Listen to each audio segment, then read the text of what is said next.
La chicane continue au Parlement. Ça n'a pas lâché. Ça fait 10 mois que ça dure. La nomination d'un juge qu'il faut qu'il soit du Québec, hein, à la Cour suprême du Canada. Un peu essayer de nous en passer une bonne. Ils ont donné un choix aux parlementaires, choix secret. Il n'avait pas le droit d'en parler. Ça fait qu'il fallait qu'ils choisissent quelqu'un du Québec. Puis parce que le gars, un non francophone, ils ont tous dit, ça va passer, ça. Hey, c'est un juge de la Cour fédérale, pas un juge de la Cour du Québec, ni de la Cour supérieure du Québec, ni de la Cour d'appel du Québec.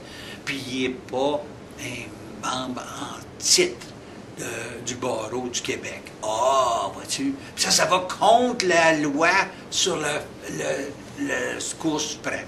Contre la loi. Bien, ils ont vu ça.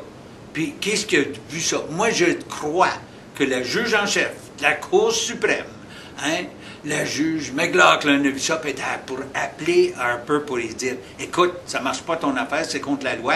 Puis, hein, la première fois qu'un avocat va être capable s'en apercevoir de ça, il va se lever en cour puis il va dire, hey, il faut fausser le procès parce qu'il y a un juge ici qui n'est pas un juge du Québec, qui est un juge de la Cour fédérale, puis il a été nommé, hein, par vous, M. Harper. Ça fait que là, il est mal pris. Ça a mal tourné son affaire. Il pensait d'être capable d'imposer son choix du juge Marc Nadon. Ça n'a pas marché du tout. Puis là, il est prêt avec ça. Encore pire, il y a un autre juge du Québec qui démissionne.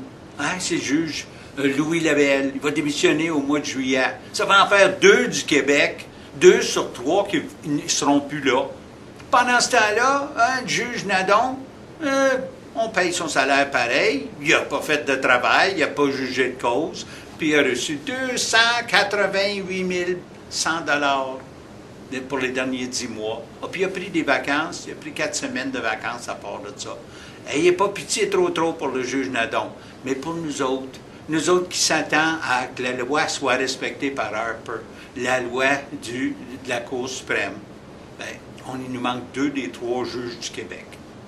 Ça continue comme ça jour après jour. Puis l'opposition gueule à la Chambre des communes, mais ça fait rien. Harper tourne ça en rond. Puis là, on ne sait pas qui est-ce que Harper va choisir, hein, pour remplacer le juge Lebel. Ça va être un juge du Québec ou s'il va faire la même affaire qu'il a faite l'année passée. Je suis Richard Clairaut, puis il faut surveiller les petits raccourcis que Harper prend autour de la loi.